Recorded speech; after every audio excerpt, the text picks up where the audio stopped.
Hello everyone.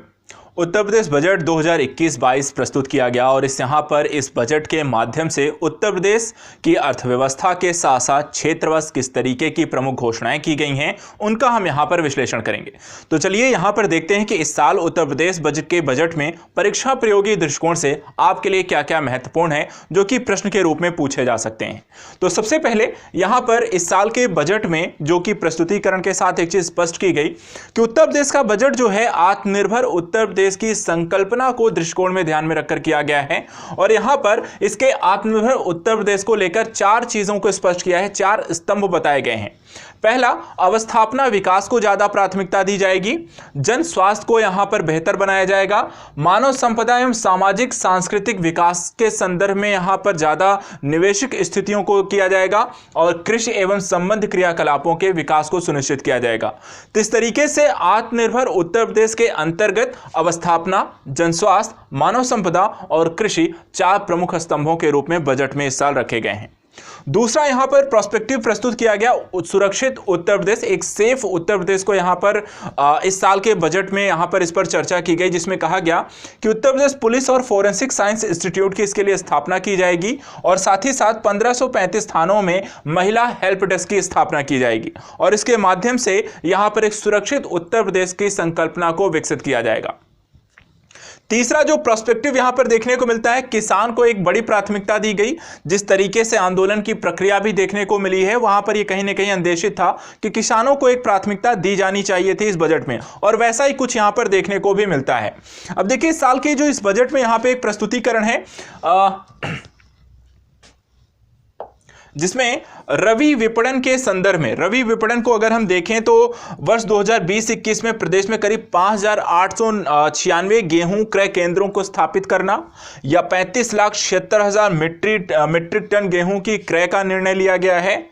किसानों के खाते में 6,885 करोड़ रुपए के ऑनलाइन भुगतान को यहां पे स्वीकार किया गया और खरीफ विपणन वर्ष 2020-21 में मूल्य समर्थन योजना के तहत 4,453 क्रय केंद्र व 65,50,000 मीट्रिक टन धान की खरीद को यहां पर प्राथमिकता देते हुए दिखाई गई। अर्थात सरकार के द्वारा गेहूं धान की खरीद करना और साथ ही साथ यहां पर योजनाओं के माध्यम से भुगतान प्रक्रिया को सुनिश्चित करना, किसानों को सही समय पर भुगतान को सुनिश्चित करने को यहां पे बजट में एक बात यहां पे स्पष्ट की गई है।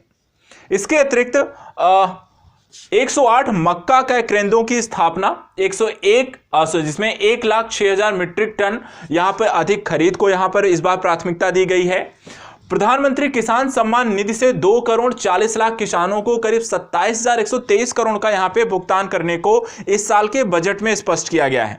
देखिए इस बार के जो डेटा हैं, यूपी में कई बार बजट को लेकर डेटा को लेकर एक क्वेश्चन स्पष्ट रूप से पूछा जाता है। इस बार मैंने ये कोशिश की है कि जो बजट में डेटा है उसको यहां पे जरूर चर्चा की जाए क्योंकि डेटा और टॉपिक दोनों ही यहां पर क्वेश्चन के आधार बनते हैं।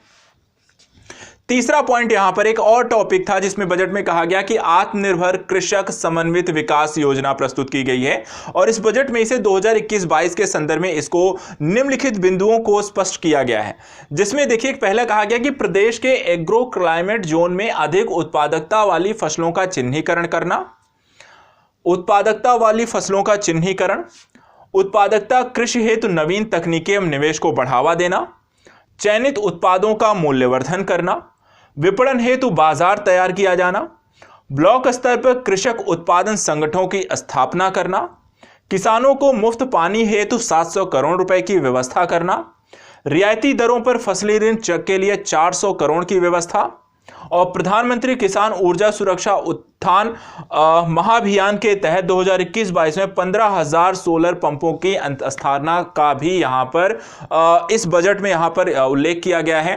तो इस तरीके से किसान को यहां पर और कृषि उपजों को लेकर और उससे संबंधित योजनाओं को लेकर इस साल यूपी के बजट में ये सारी चीजों को स्पष्ट करते हुए आप देख सकते हैं।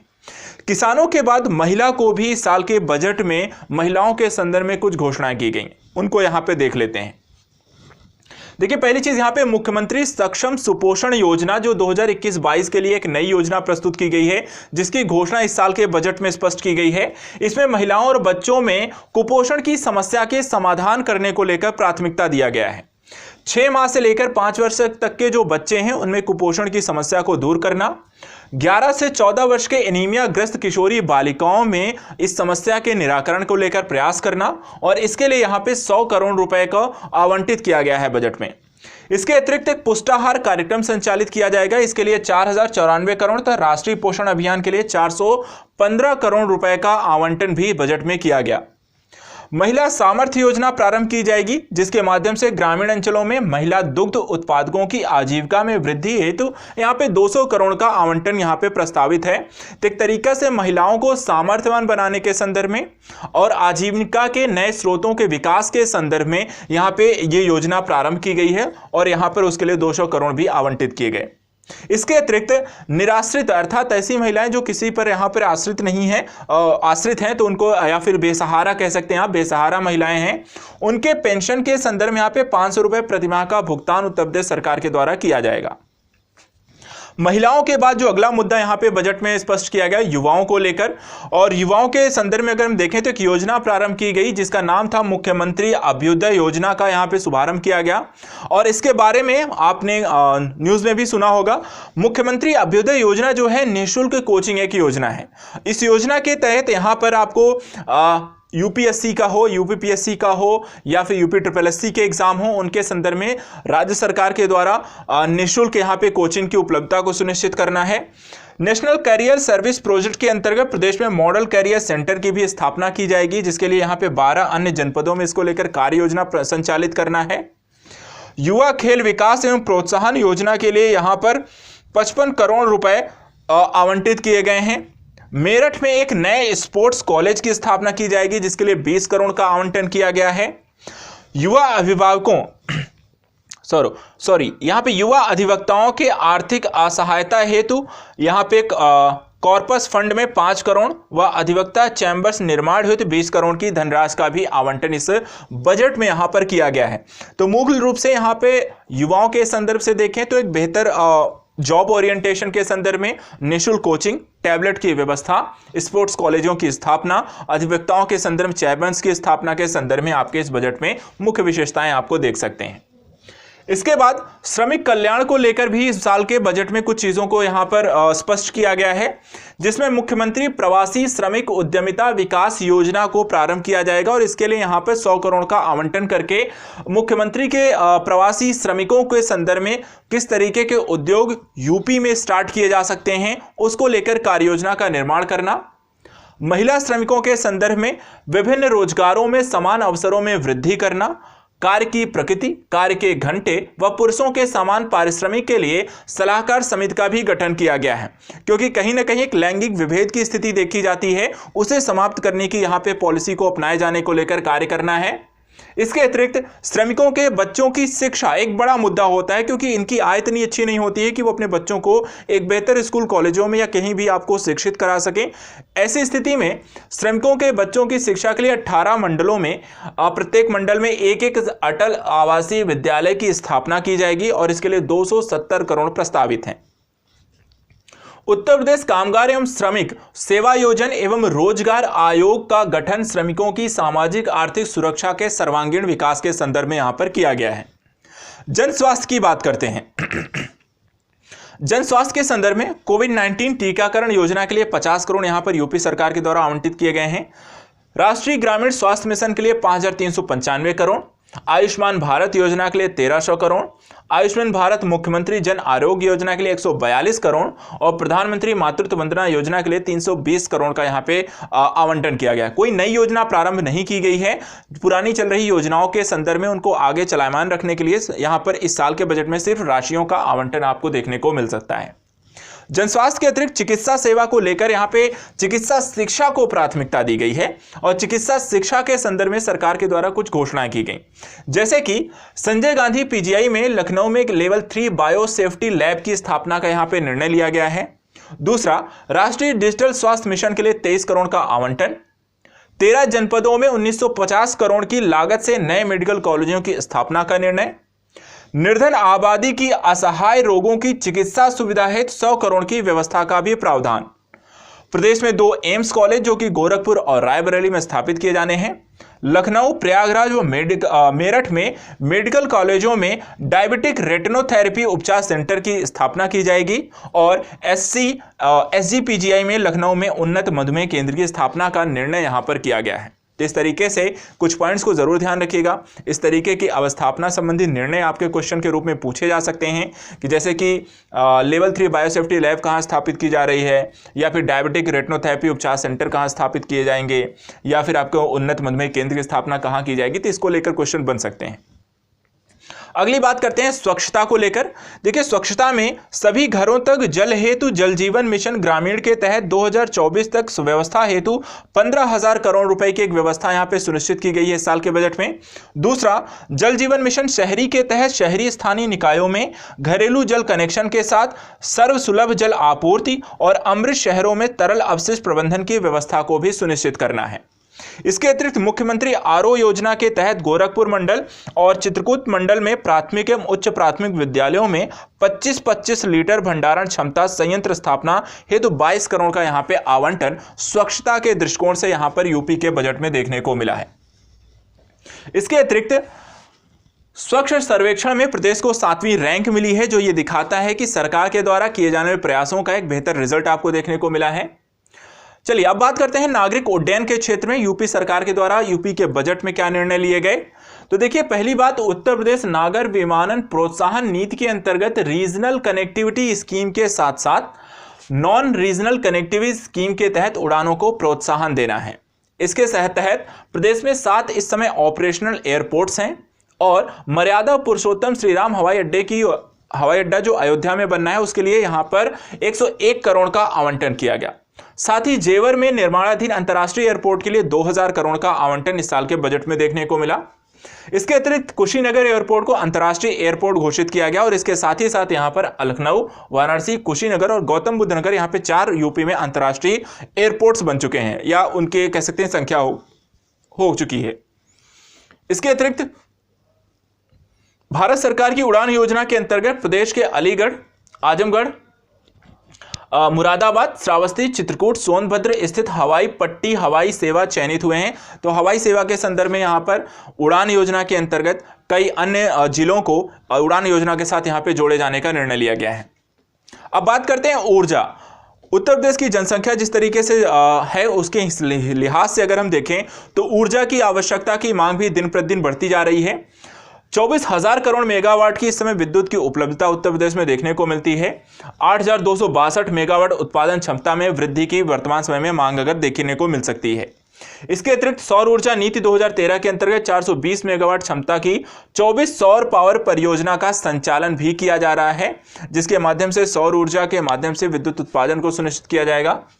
प्रदेश में 3 lakh solar street light, 1,80,000 power संयंत्र, 34,000 सोलर RO वाटर संयंत्र की भी यहां पर स्थापना की गई है ऊर्जा के संदर्भ से के दृष्टिकोण से। बात करते हैं आवास को लेकर। उत्तर प्रदेश में आवासीय योजनाएं कौन कौन सी हैं? तो प्रधानमंत्री आवास योजना शहरी के अंतर्गत 2018 के 21 लाख भवनों का निर्माण किया गया। अयोध्या नगरी के सर्वांगीण विकास हेतु 140 करोड़ रुपए का आवंटन और लखनऊ में राष्ट्रीय प्रेरणा स्थल के निर्माण हेतु 50 करोड़ का यहां पे आवंटन देखने को मिला। अब बात करते हैं मेट्रो परियोजनाओं को लेकर। उत्तर प्रदेश में कौन कौन सी मेट्रो परियोजनाएं चल रही हैं? तो कानपुर मेट्रो रेल परियोजना के लिए 11,076 करोड़, आगरा मेट्रो रेल परियोजना के लिए 8,380 करोड़, दिल्ली, गाजियाबाद, मेरठ, RRTS कॉरिडोर निर्माण परियोजना के लिए 1,326 करोड़, वाराणसी, गोरखपुर में मेट्रो रेल परियोजना के लिए 100 करोड़ का आवंटन यहां पर किया गया है। और इस तरीके से उत्तर प्रदेश में मेट्रो जॉल की एक संरचना यहां पर विकसित करना है और कनेक्टिविटी को बेहतर करने को लेकर कार्य किया गया है। अब बात करते हैं नगर विकास को लेकर। देखिए, नगर विकास में प्रदेश में 734 नगर निकाय हैं इस समय। अमृत मिशन के तहत जलापूर्ति और सीवरेज सेवाओं हेतु 2,200 करोड़ रुपए का आवंटन यहां पर इस साल बजट यूपी में देखने को मिला। इसके बाद प्रदेश के 10 शहर जो हैं वहां पर आपको स्मार्ट सिटी के संदर्भ में चयनित हुए हैं, जिसमें है लखनऊ, कानपुर, प्रयागराज, वाराणसी, आगरा, सहारनपुर, बरेली, झांसी, मुरादाबाद, अलीगढ़। और इनके चयनित के संदर्भ के बाद इनके विकास को लेकर 2000 करोड़ बजट में आवंटित किया गया। इसके अतिरिक्त राज्य स्मार्ट सिटी व सेफ सिटी के तहत वाराणसी, मेरठ, गाजियाबाद, अयोध्या, फिरोजाबाद, गोरखपुर, मथुरा, वृंदावन एवं शाहजहांपुर के विकास के संदर्भ में 175 करोड़ रुपए का भी यहां पे आवंटन किया गया है। कान्हा गौशाला एवं बेसहारा पशु आश्रय योजना के लिए 80 करोड़ और शहीदों की स्मृति में पार्क, प्रदर्शनी स्थल और सभागार के निर्माण के लिए 15 करोड़ का आवंटन इस साल के बजट में आपको देखने को मिला। चलिए अब बात करते हैं नियोजन को लेकर। नियोजन या प्लानिंग के संदर्भ में सबसे पहले बुंदेलखंड एरिया के विकास को लेकर एक निर्णय लिया गया कि बुंदेलखंड क्षेत्र के विशेष योजनाओं के लिए 10 करोड़ का आवंटन, त्वरित आर्थिक विकास के माध्यम से ग्रामीण अवस्थापना का विकास किया जाएगा और इसके लिए 2500 करोड़ का आवंटन, और मुख्यमंत्री समग्र संपदा विकास योजना के लिए 1000 करोड़ का आवंटन यहां पर आपको देखने को मिलता है। नियोजन के साथ साथ ग्राम्य विकास को भी प्राथमिकता इस साल के बजट में देखने को मिली, जिसके तहत प्रधानमंत्री आवास योजना ग्रामीण के तहत 6 लाख आवासों के निर्माण का लक्ष्य रखा गया है और इसके लिए 7000 करोड़ रुपए का आवंटन किया गया। दूसरा, आवास योजना ग्रामीण के तहत 360 करोड़ रुपए की भी व्यवस्था यहां पर देखने को मिली है। राष्ट्रीय ग्रामीण रोजगार गारंटी योजना के तहत 2021-22 में 35 करोड़ मानव दिवस के रोजगार सृजन का लक्ष्य रखा गया है और इसके लिए 5548 करोड़ रुपए का यहां पे आवंटन इस साल के बजट में देखने को मिला। उसके साथ साथ प्रधानमंत्री ग्राम सड़क योजना के माध्यम से 3 बैच के यहां पर बैच 1 में प्रधानमंत्री ग्राम सड़क योजना के तीसरे पार्ट के बैच 1 के अंतर्गत 8847 किलोमीटर के सड़क का निर्माण का प्रस्ताव रखा गया है और इसके लिए 8000 करोड़ रुपए का आवंटन भी देखने को मिलता है।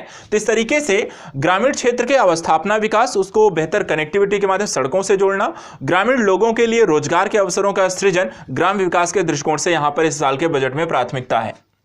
अब बात करते हैं पंचायती राज शासन व्यवस्था के दृष्टिकोण से किस तरीके के निर्णय लिए गए।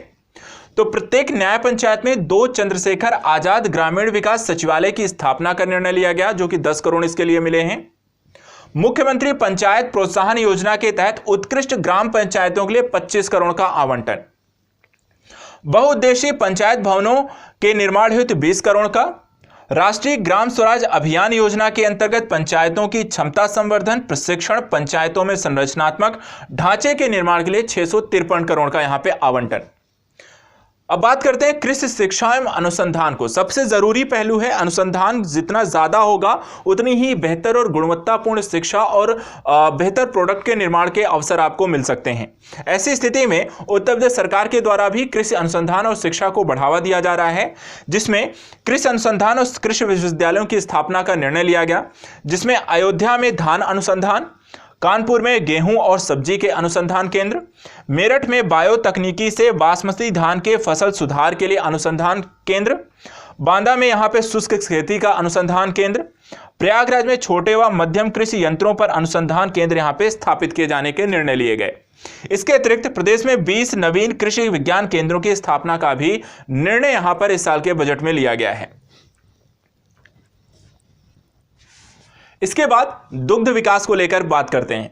प्रदेश का दुग्ध उत्पादन में आपको पता है प्रथम स्थान है विश्व भारत में। इसके अतिरिक्त 20 सहकारी दुग्ध संघों के द्वारा दुग्धशाला विकास कार्यक्रम का संचालन प्रदेश में किया जाता है। 2018-19 में 3,518,000 टन दूध का उत्पादन किया गया और प्रतिदिन प्रति व्यक्ति दुग्ध उपलब्धता यूपी में 371 ग्राम यहां पर आपको देखने को मिली है। तो ये डेटा ध्यान रखिएगा, कई बार इस तरीके के क्वेश्चन आपको पूछने को मिलते हैं कि यूपी में प्रति व्यक्ति प्रतिदिन के लिहाज से दुग्ध की उपलब्धता कितनी है, कितना उत्पादन हुआ, इन चीजों को लेकर। पशुपालन को लेकर बात करते हैं। नस्ल सुधार हेतु पशु प्रजनन नीति को विकसित किया गया है तथा राष्ट्रीय पशु रोग नियंत्रण कार्यक्रम के तहत 2030 तक खुरपका और मुंहपका रोग से मुक्त का यहां पर लक्ष्य रखा गया है पशुपालन के अंतर्गत। मत्स्य के अंतर्गत भारत ने यहां पे बेस्ट इनलैंड स्टेट के रूप में प्रथम पुरस्कार यूपी को मिला 2020 के लिए और 21 नवंबर को विश्व मत्स्य संपदा योजना के तहत 2043 करोड़ के यहां पे आवंटन किया। तो 21 नवंबर को विश्व मत्स्यिकी दिवस मनाया जाता है और यूपी को यहां पर मत्स्य संपदा योजना हेतु 243 करोड़ यूपी के सरकार के द्वारा इस साल की बजट में यहां पे आवंटित किया गया है ताकि मत्स्य पालन का यहां पर और भी ज्यादा विकास किया जा सके। चलिए, मत्स्य के बाद अगला जो प्रोस्पेक्टिव है वो है सहकारिता को लेकर चर्चा करते हैं। देखिए, सहकारिता में रासायनिक उर्वरकों के अग्रिम भंडार हेतु 150 करोड़ का आवंटन किया गया। किसानों को नाबार्ड से रियायती दरों पर ऋण उपलब्धता हेतु ब्याज अनुदान योजना के अंतर्गत 400 करोड़ का आवंटन किया गया और एकीकृत सहकारी विकास योजना हेतु यहां पे 10 करोड़ का आवंटन किया गया। तो हमेशा जो सहकारिता के संदर्भ में अगर हम देखें तो सहकारी कह सकते हैं कि योजना को विकसित करना हो और इस तरीके के मंचों की स्थापना करना हो या इसके माध्यम से रोजगार और ऋणों की उपलब्धता को सुनिश्चित करना हो, ये यहाँ पर इस साल के बजट में यहाँ पर सहकारिता को भी यहाँ पे बजटीय आवंटन किए गए और उनके माध्यम से विकास को प्राथमिकता दी गई है। चलिए बात करते हैं एमएसएमई सेक्टर की, सूक्ष्म लघु एवं मध्यम उद्योग को लेकर। तो यहां पर देखिए तो महिला उद्यमियों की सहभागिता को बढ़ाना यहां पर एक प्रमुख लक्ष्य है। दूसरा, प्रवासी श्रमिकों के लिए क्रेडिट आधारित क्लस्टर सुविधाएं विकसित करना। प्रदेश के शिक्षित युवा बेरोजगारों को अवसर प्रदान करने के लिए मुख्यमंत्री युवा स्वरोजगार योजना के लिए 2021-22 के बजट में 100 करोड़ का आवंटन किया गया। पारंपरिक कारीगरों हेतु विश्वकर्मा श्रम सम्मान योजना के लिए 30 करोड़। माटी कला की परंपरागत कला एवं कारीगरों के संरक्षण व संवर्धन हेतु 10 करोड़। हथकरघा बुनकरों के प्रोत्साहन हेतु संत कबीर राज्य हथकरघा पुरस्कार योजना का भी संचालन प्रारंभ किया गया है। इसके अतिरिक्त पावरलूम बुनकरों को रियायती दर पर यहां पर विद्युत आपूर्ति सुनिश्चित की जा रही है और 2021-22 वस्त्रोद्योग के क्षेत्र में 25,000 रोजगार सृजन का आपको लक्ष्य देखने को मिलता है एमएसएमई सेक्टर को यूपी में विकसित करने के दृष्टिकोण से। चलिए अब बात करते हैं अगले कुछ प्रोस्पेक्टिव से। तो सबसे पहले आईटी और इलेक्ट्रॉनिक्स को देखते हैं। देखिए इलेक्ट्रॉनिक्स मैन्युफैक्चरिंग जोन 5 वर्ष में 20,000 करोड़ का निवेश का लक्ष्य रखा गया है बजट में। दूसरा, उत्तर प्रदेश इलेक्ट्रॉनिक विनिर्माण नीति 2020 के तहत 40,000 व्यक्तियों के लिए रोजगार सृजन का आपको लक्ष्य यहां पर मिला है। यमुना एक्सप्रेसवे में जेवर एयरपोर्ट के संदर्भ में एक इलेक्ट्रॉनिक सिटी के निर्माण की स्थापना को यहां पर बताया गया है कि एक इलेक्ट्रॉनिक सिटी आपको बनाई जाएगी जेवर एयरपोर्ट के आसपास। और बुंदेलखंड में रक्षा इलेक्ट्रॉनिक्स मैन्युफैक्चरिंग क्लस्टर की स्थापना का भी लक्ष्य रखा गया है। उत्तर प्रदेश को 200 करोड़ का निवेश तथा 15,000 रोजगार है तो आईटी पार्क की स्थापना का यहां पे लक्ष्य है। और लखनऊ एयरपोर्ट के सामने नादरगंज में 40 एकड़ क्षेत्र में अत्याधुनिक सूचना प्रौद्योगिकी कॉम्प्लेक्स के निर्माण का भी लक्ष्य रखा गया है। यह देश का पहला इंक्यूबेशन सेंटर की स्थापना यहां पर की जाएगी। तो इस तरीके से आईटी और इलेक्ट्रॉनिक्स के क्षेत्र में उत्तर प्रदेश को निकट भविष्य में एक बेहतर स्टेट के तौर पर विकसित करना है और इसके संदर्भ में आपको इलेक्ट्रॉनिक सिटी, इलेक्ट्रॉनिक्स पार्क और उसके माध्यम से रोजगारों को विकसित करना यहां पर इस साल के बजट में एक केंद्र बिंदु के तौर पर देखने को मिल रहा है। अब बात करते हैं शिक्षा के क्षेत्र में इस साल के बजट में क्या क्या दिया गया। तो सबसे पहले बात करते हैं बेसिक शिक्षा के दृष्टिकोण से। देखिए शारदा कार्यक्रम के माध्यम से बच्चों के चिन्हीकरण, पंजीकरण और नामांकन की प्रक्रिया स्थापित की गई है। दूसरा, 1 से कक्षा 8 तक के बच्चों को निःशुल्क यूनिफॉर्म हेतु 40 करोड़ और स्कूल बैग हेतु 110 करोड़ का आवंटन इस साल के बजट में देखने को मिला। दूसरा, मध्याह्न भोजन कार्यक्रम हेतु 3,406 करोड़ आवंटित किए गए और 2021-22 में समग्र शिक्षा अभियान हेतु 18,172 करोड़ रुपए का आवंटन किया गया। माध्यमिक शिक्षा के दृष्टिकोण से अगर चर्चा करें तो माध्यमिक शिक्षा में प्रत्येक मंडल में एक सैनिक स्कूल की स्थापना होगी, इसके लिए 90 करोड़ का आवंटन और सहायता प्राप्त अशासकीय माध्यमिक विद्यालयों की स्थापना हेतु 200 करोड़ का आवंटन किया गया। उच्च शिक्षा के संदर्भ से बात करते हैं तो यूपी में इस समय की जो स्थिति है उच्च शिक्षा के दृष्टिकोण से तो 16 राज्य विश्वविद्यालय हैं, एक मुक्त विश्वविद्यालय है, एक डीम्ड विश्वविद्यालय है, 27 निजी विश्वविद्यालय हैं, 170 राजकीय महाविद्यालय हैं, 331 सहायता प्राप्त अशासकीय महाविद्यालय हैं, 6,531 स्वावित्त पोषित महाविद्यालय संचालित हैं। प्रत्येक मंडल में एक राज्य विश्वविद्यालय की स्थापना का यहां पर इस साल के बजट में लक्ष्य रखा गया है।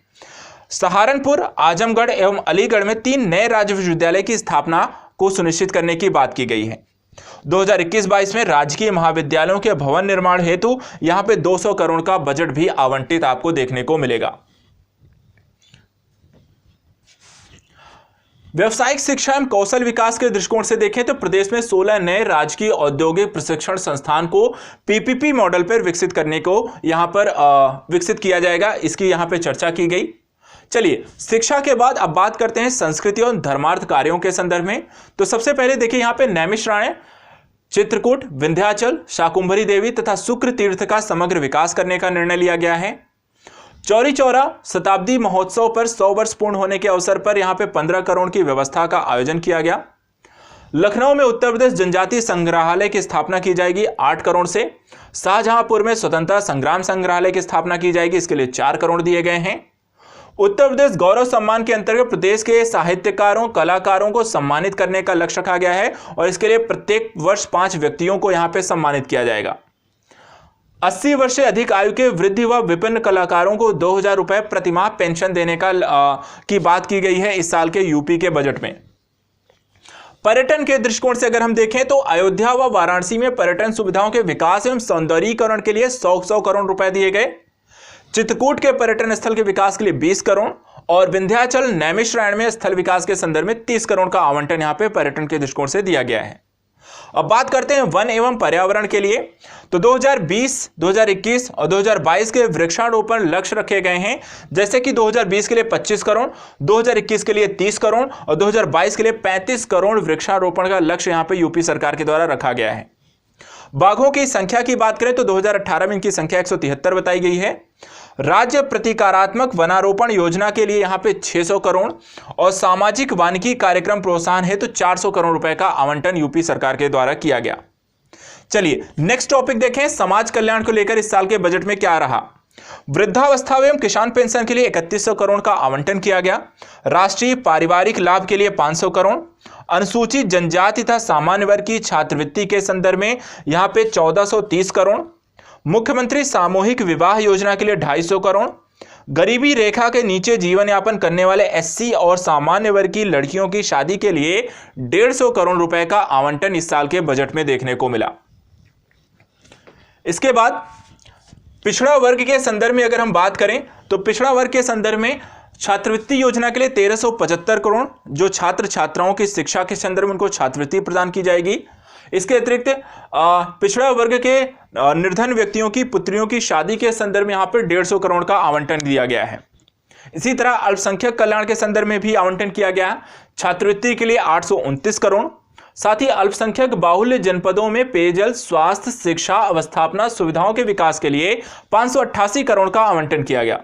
साथ ही यहां पर मदरसा आधुनिकीकरण योजना के लिए 779 करोड़ को यहां पर आवंटन किया गया है। दिव्यांगजन के कल्याण को भी यहां पे सुनिश्चित किया गया है बजट में, जैसे कि दिव्यांगजन पेंशन योजना के लिए 720 करोड़ का आवंटन, दिव्यांगजन दंपति बच्चों के पालन पोषण के लिए पालनहार योजना चलाई गई है और इसके लिए 25 करोड़ का आवंटन किया गया। तो इसके बाद एट द लास्ट देखेंगे परिवहन को लेकर इस साल के बजट में क्या बातें की गई हैं। देखिए 29 प्रमुख बस स्टेशनों के आधुनिकीकरण का लक्ष्य रखा गया है। पड़ोसी देश नेपाल हेतु दिल्ली से महेंद्रनगर, पोखरा और नेपाल गंजक के लिए बस सेवा का शुभारंभ किया गया है। साथ ही लखनऊ से जनकपुर और लखनऊ से रुपैडीहा नेपालगंज के लिए बस सेवा का प्रारंभ यहां पर यूपी से अंतर्राष्ट्रीय बस सेवा का भी प्रारंभ यहां पर यूपी और नेपाल के मध्य किया जाता है। एट द लास्ट न्याय के संदर्भ में प्रयागराज में राष्ट्रीय विश्वविद्यालय की स्थापना का लक्ष्य रखा गया है। जनपद में न्यायालय के भवनों के निर्माण के लिए 450 करोड़ का आवंटन और आवासीय भवनों के निर्माण के लिए 100 करोड़ का यहां पे आवंटन किया गया है इस साल के बजट में। तो ये उत्तर प्रदेश सरकार के द्वारा प्रस्तुत किए गए बजट की यहां पे समीक्षा हमने कर ली, क्षेत्रवार विश्लेषण हमने कर लिया और हर साल के बजट को लेकर इस साल के बजट में क्या विशेष रहा उसकी चर्चा की। अब देखिए यहां पे बजट को लेकर एट द लास्ट फिनिश करने से पहले कुछ चीजें मैं बता दूं। देखिए यहां पर बजट को लेकर कुछ चीजों को ध्यान रखना है। पहली चीज क्षेत्रवार मैंने आपको पढ़ा दिया है।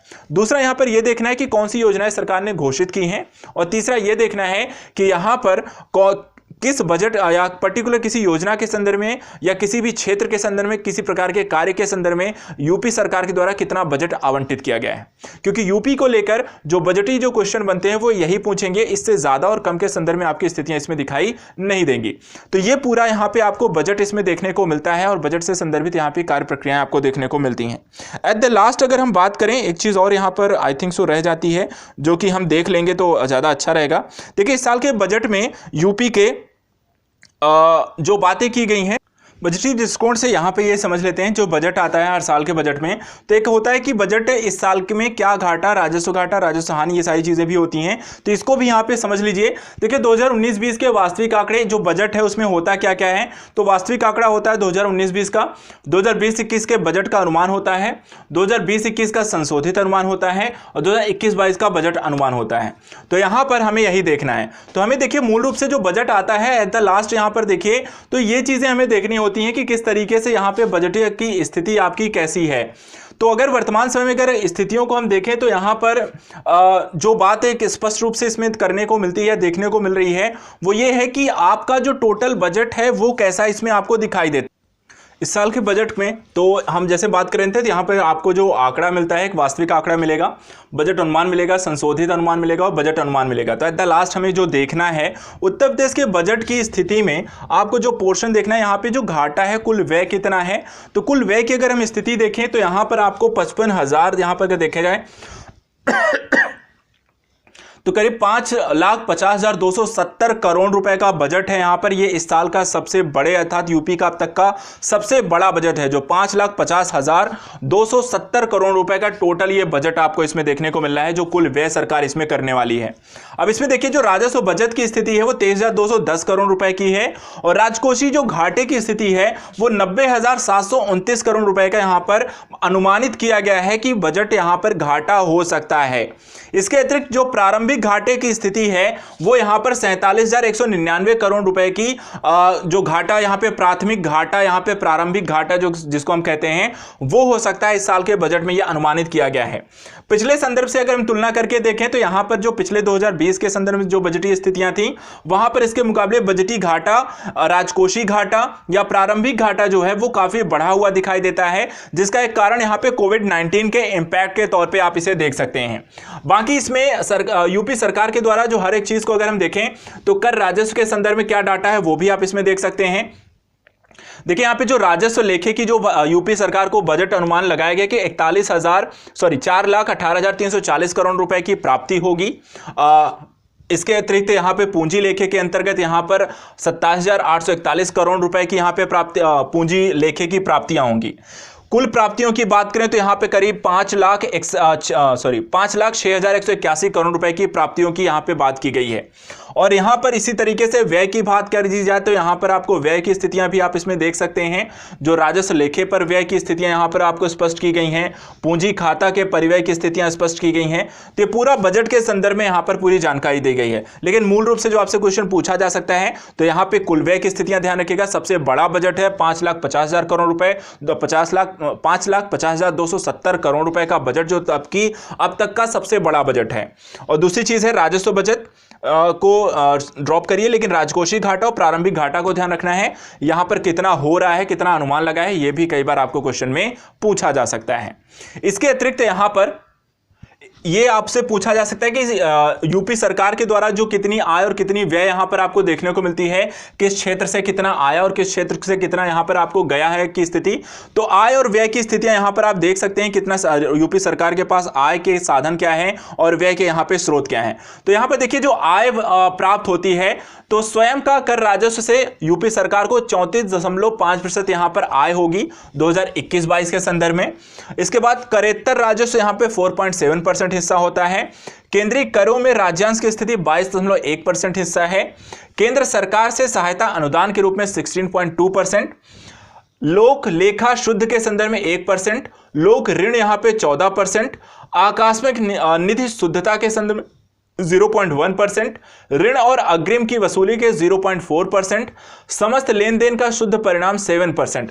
तो इस तरीके से यदि 1 रुपए यूपी सरकार को प्राप्त होता है तो यहां पर इन स्रोतों से उसको ये पूरी आय प्राप्त होती है। कई बार ये भी क्वेश्चन पूछा जा सकता है सर्वाधिक आय यहां पे ये जो टॉप 3 यहां पे सर्वाधिक आय किसकी किस क्षेत्र से होती है। तो देखिए 34%, 22% और आपको 16%, ये 3 चीजें ध्यान रखनी है। स्वयं का कर राजस्व, केंद्रीय करों में राज्यांश और केंद्र सरकार से सहायता अनुदान, ये टॉप 3 हैं जहां पर यूपी सरकार को सर्वाधिक आय की प्राप्ति होती है। दूसरा इसी में पूछा सर्वाधिक व्यय कहां करते हैं, तो व्यय के संदर्भ में देखिए ये व्यय के स्रोत है। अगर 1 रुपया यूपी सरकार खर्च कर रही है तो कहां कर रही है? देखिए, पूंजीगत परिव्यय में 21.1% व्यय करती है। ऋणों का प्रतिशत यहां पे 5.3% है। ऋण एवं अग्रिम अनुमान 0.4% है, 5% है। वेतन और सरकारी कर्मचारियों पर व्यय 13.7%। वेतन सहायता प्राप्त संस्थाएं 13%। स्थानीय निकायों को समुदेशन 3%, सब्सिडी 3.4%, सहायता अनुदान 5.2%, पेंशन 12.7%, ब्याज 8.1% और अन्य राजस्व व्यय 11% यहां पर व्यय करती है। तो अब इसी तरीके से सर्वाधिक व्यय वाले 3 क्षेत्र कौन से हैं, तो चलिए देख लेते हैं। सबसे पहले देखिए, यहां पे 21% है। 21% के अलावा आपका 13% है, 13.7% है और उसके बाद यहां पर 13% है। तो पूंजीगत परिव्यय सबसे ज्यादा है। दूसरा, वेतन सरकारी कर्मचारियों पर 13.7% है और तीसरा, वेतन सहायता प्राप्त संस्थाएं 13% है। तो यहां पर उत्तर प्रदेश सरकार के द्वारा व्यय किया जाता है, जो उनका सर्वाधिक व्यय इन क्षेत्रों में वो करती है। तो इस तरीके से यूपी के बजट का पूरा यहां पे हमने विश्लेषण कर लिया है। आप इसको पढ़ करके यूपी के बजट से एक भी क्वेश्चन गलत करके नहीं आने वाले हैं। आई होप सो आपने इसे पूरा देखा है। अगर नहीं देखा है तो कंटिन्यू जरूर करिए और उसके माध्यम से यूपी संबंधित सभी आपके बजटीय आपके क्वेश्चन यहां पे हल हो जाएंगे। तो आज के लिए इतना ही। मिलते हैं फिर नेक्स्ट वीडियो में किसी और टॉपिक को लेकर, किसी और विषय वस्तु पर चर्चा करते हुए। Thank you so much and good luck.